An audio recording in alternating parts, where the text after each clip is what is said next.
sa ginibong drug bypass operation. Triple o 4 na doble ang bihikulo na gruso sa siyudad kang Naga. Mas complain ng police station kang Naga City Police Office. Newsbreak. Sa headlines kan mga barata, tarabangan ka mga magurang, mga stakeholders sa eskwelahan, obheto kan brigada eskwela. Mga taga-Naga may kanya-kanyang isyong gustong madangog sa State of the Nation address ni Presidente Ferdinand Marcos Jr. sa Lunes. 7 persona na envuelto sa illegal na droga arestado sa tulong magkakasuway na anti-illegal drug bypass operation sa Naga. Mga scholar kang Naga City Police Office nakaresibi ning school supply asin cash allowance.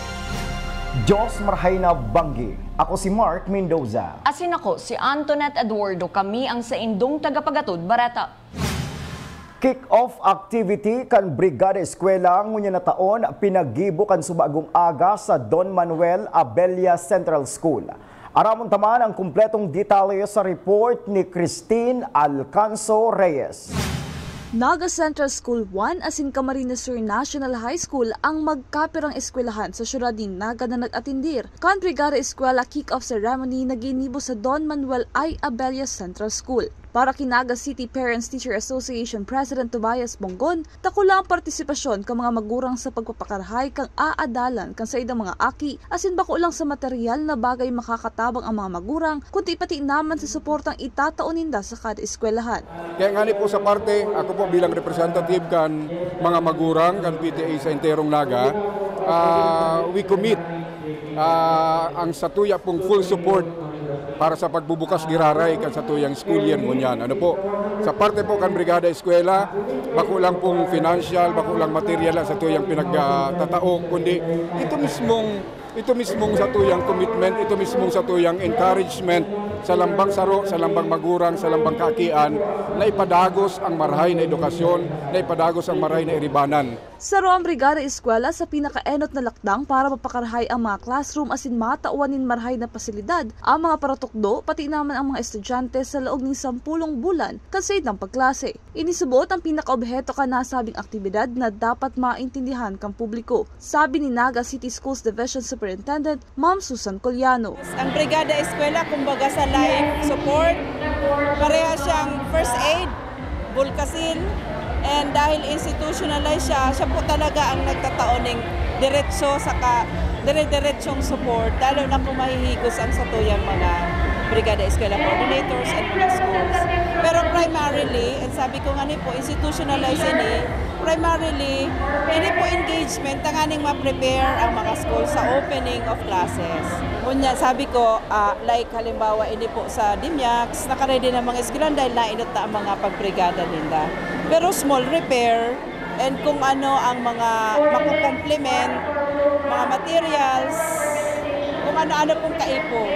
Kaya life support mingani po ang Brigada Eskwela. Mapuon sa July 22 hasta sa July 27 ang gigibuhong Brigada Eskwela sa gabos na eskwelahan sa Naga. Para sa One Media TV 48 Naga, Christine Alcanzo Reyes, Newsbreak. Mientras tanto, dakulang tabang man ngunya na pagbubukas kan klase ang mga bagong school building na naipatugdo kan lokal na gobyerno kan Naga. Susog Naga City School Division Superintendent Dr. Susan Coliano. Kabawasan na ini sa pagkukulang ng school buildings kan DepEd bantang ang ibang school building ang kaipuhan ng dikit na repair. Gaano pa kami ka-prepare sa classrooms, permi na pong may backlog, pero nako-complement kasi siya ang LGU, sige ang construct ng building. Pero may mga challenges po, like sa JB Militon po, the usual siya, pero dakuldo man ang building construction. Yun naman lang po yan, nagtutu shifting sinda sa kaining kararayan. All others po, mga minor repair po ang mga kaipo sa eskwelahan. Padagos sa mga bareta. Siniguro man kan lokal na gobyerno Naga sa paagi ni City Administrator Elmer Baldimoro. Nagabos na pangangaipuhan para sa pagbukas kan klase sa masunod na mga sinmana. Ang pinagtawan naman subot nin atensyon kan lokal na gobyerno Naga sa paagi kan pag-endurso kaini sa mga opisina kan syudad. Sa ngunyan po baga yung kick-off kang Brigada Eskwela and prior man kaiyan si mga kahagadan sa lokal na gobyerno kang Naga pig-repair naman ito sa manlain-lain na opisina, halimbawa sa mga construction, sa City Engineer's Office, sa ibang pang-eskwelahan sa ESO, kung ito pong mga request for pagging, repair na ito sa City Health Office. Mientras tanto, haloy nang napaghandaan kan lokal na gobyerno kan Naga ang epektong dadarahon kan pag-uuran asin mga bagyong pwedeng mag-agi sa Kabikolan. Susug kay City Administrator Elmer Baldimoro, pinagsugo na ni Mayor Nelson Legacion ang City Engineer's Office asin SWMO para linigan ang gabus na kanal sa syudad ni Naga. Marauting panahon, bago pa man iyan, pigsugo na po kang sa tuyang alkalde, si mga opisina na involved dyan, plus itong sa disaster preparedness and ito pong city engineers na hilingon na itong mga low-lying area na perming pigbabaha, ma-anticipate. Sa iba pang bareta, mga taga-syudad ng Naga may kanya-kanyang issue na gustong madangog sa State of the Nation address ni President Ferdinand Bongbong Marcos Jr. sa Lunes. Aramon taman ang kumpletong detalye sa report ni Christine Alcanzo Reyes. Issue sa West Philippine Sea, gasolina asin ekonomiya. Pero sa yan sa mga isyong pwedeng tukaron sa State of the Nation Address o SONA ni Presidente Bongbong Marcos Jr. sa Lunes. Sa paglibot-libot mi sa Plaza Quezon sa syudad ni Naga, nagkapirang nagenyo ang nagpaawat kan sa idang opinyon manungod sa gigibuhong SONA sa Lunes. Ay, baba ng gasolina. Kaya lang dahil naman mababa yan. Palangkaw yan. Maman yan mababa. Yung mangyayari yan. Gasolina. Saka yung mga ang e-trike, dahil na pagdagdagan, masakit na para sa muya. Pag sige baganda cool, ang e-trike, kami mga tricycle driver, nasakita na. Naman naman kami kinikitan da cool. Bako nang araw katong inot na katong mayong e-trike. Mariyang pangayod mi, mga tricycle driver. Kang panahon, ngunyan ba naman naman? Bigyang tuon niya yung tungkol po sa health facilities ng Pilipinas at saka tungkol din po sa edukasyon at most especially tungkol po dun sa ating issue ngayon sa West Philippine Sea na kung saan sana maipaglaban natin yung karapatan natin sa West Philippine Sea at sana walang kaguluhan na mangyari. Yun lang. Ang SONA ang saruman sa inaabangan ni Nanay Marites Rodriguez. Importante subuot na magdalan asin magdangog sa mga isyong sasambiton kang presidente. SONA, it is very important po para kasi yaon po dyan sinasabi akang mga plano kang sa tuyang presidente kung ano ang pwedeng tawanan ng priorities ng mga programa and at the same time yaon man dyan itong minsan inilalog mo si mga problema na dapat solusyonan. Kaya po ang SONA para maraman kang tao kung ano talaga ang mga basic na mga important kang nasyon na pwedeng dapat tawanan ng solusyon. So, siguro matawan ng yan, kasimbagan ang mga dakol ba kato ni mga promises na are made na broken. Kaya sana ngunyan, whatever na igwak kita ngunyan ng mga problema sa ekonomiya, dapat masolusyonan lalo na ang problema ngunyan, ang kamatis. Sabi nga ini da 20 pesos da si bagas, pero ito da palan 20 pesos ang kada sarong kamatis. Kaya iyan, ang ekonomiya, kasi once ang ekonomiya malift, everything will follow. Iyan. Para sa One Media TV 48 Naga, Christine Alcanzo Reyes, Newsbreak. Sa pagbabalik kang Newsbreak, 7 persona arestado sa tulong anti-illegal drug bypass operation kan Subanggi sa Naga. Iyan asin iba pang mga bareta sa pagwelta kan One Media TV 48 Naga Newsbreak. Dakop sa ginibong drug bypass operation. Triple o 4 na doble ang bihikulo na gruso sa siyudad kang Naga. Mas complain ng police station kang Naga City Police Office.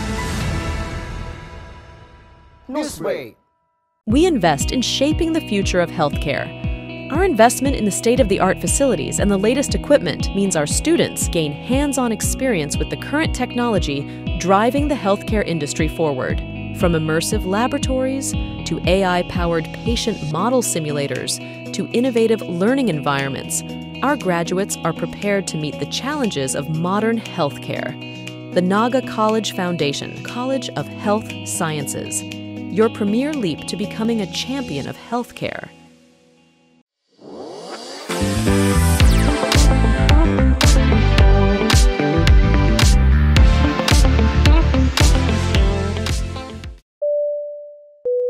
Flight attendants, prepare for takeoff, please.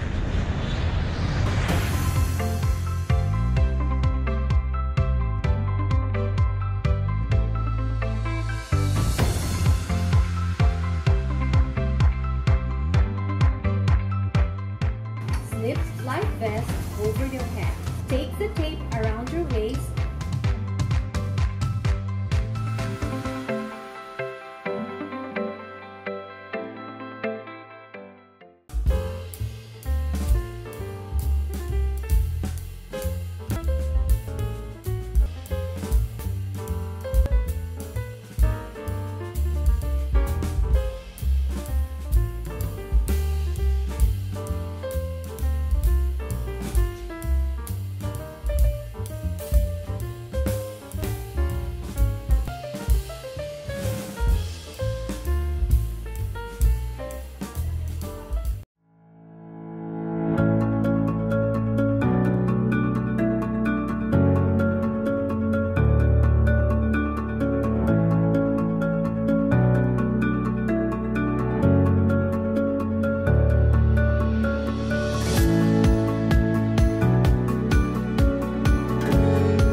Hello, NCF! Welcome to the Naga College Foundation Incorporated, where academic excellence meets limitless opportunities. Welcome to the home of the champions. Join us as we leap into the future. NCF is committed to providing state-of-the-art facilities to nurture the next generation of professionals. Our first-class facilities are designed to empower our students and equip them with the skills and knowledge needed to excel in their chosen field. Here at NCF Wings, you are a step closer to your dream of becoming a flight attendant. This is the first cabin crew training in Bicol. But at the heart of it all is the newly constructed College of Criminal Justice Education building. The Naga College Foundation Incorporated is one of the 10 schools in the Philippines recognized by the Commission on Higher Education as the Center of Development in Criminology. Our classrooms are designed to facilitate interactive learning, strategically designed to support collaborative discussion and critical thinking. This building is home to Bicol's first world-class indoor firing range, which provides our students first-hand training in ensuring that they are proficient in firearm safety and marksmanship. From crime scene simulation laboratories to forensic science facilities, NCF-CCJE has a wide range of specialized resources to prepare its students for various career opportunities in criminal justice. Unlock your potential today. Join us as we leap into the future. Join the Naga College Foundation, College of Criminal Justice Education.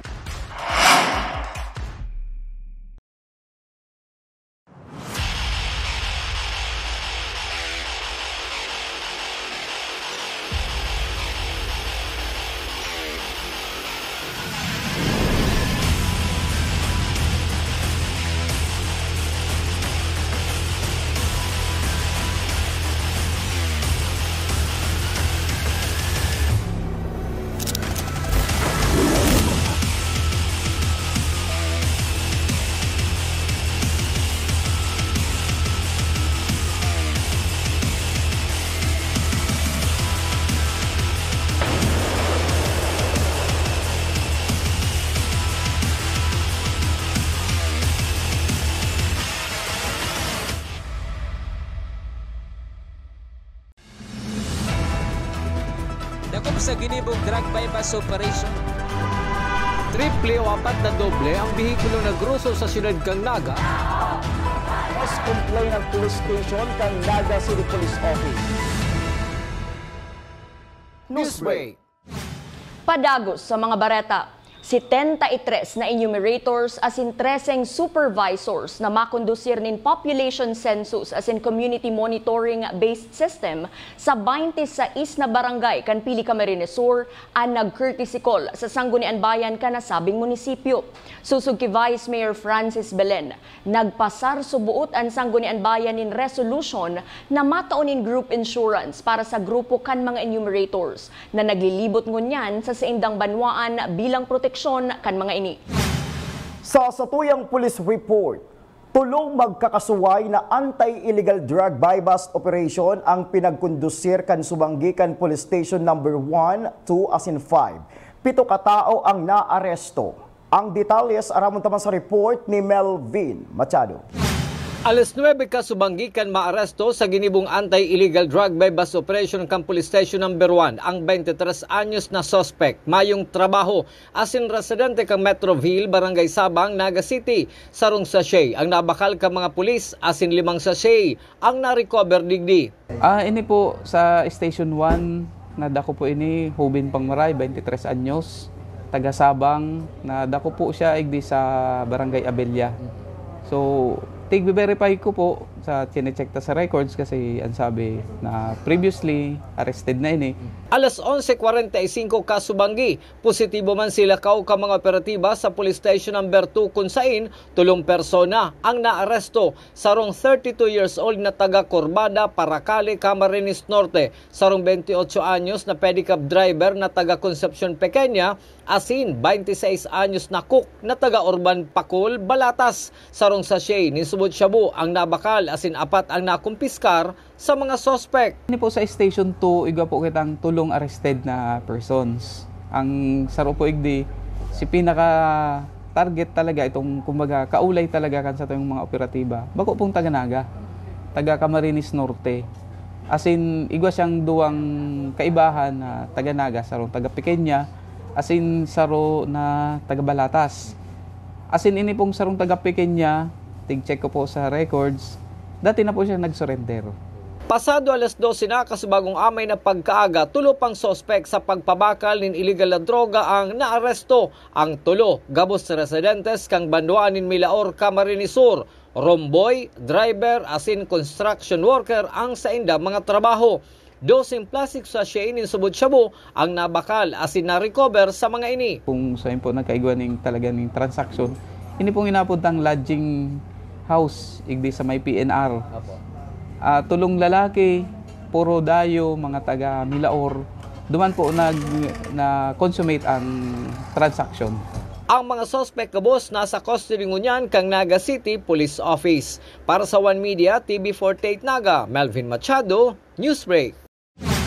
Sa iba pang police report, kabali sa listahan kan mga street-level individual sa illegal na droga ang naarestong 34 anyos na sospek. May agum residente kang Zone 4 Barangay Mabka, Sangay, Camarines Sur sa ginibong anti-illegal drug buy-bust operation Kasubanggi.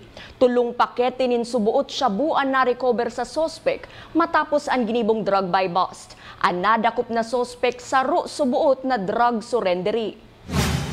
Padagos pa sa mga bareta, bag na may school supplies asin pambalon ngunya na burukasan kan klase ang naresibi kan mga estudyante na pinagtatabangan kang Naga City Police Office. Ang detalyes aramon taman sa report ni Melvin Machado.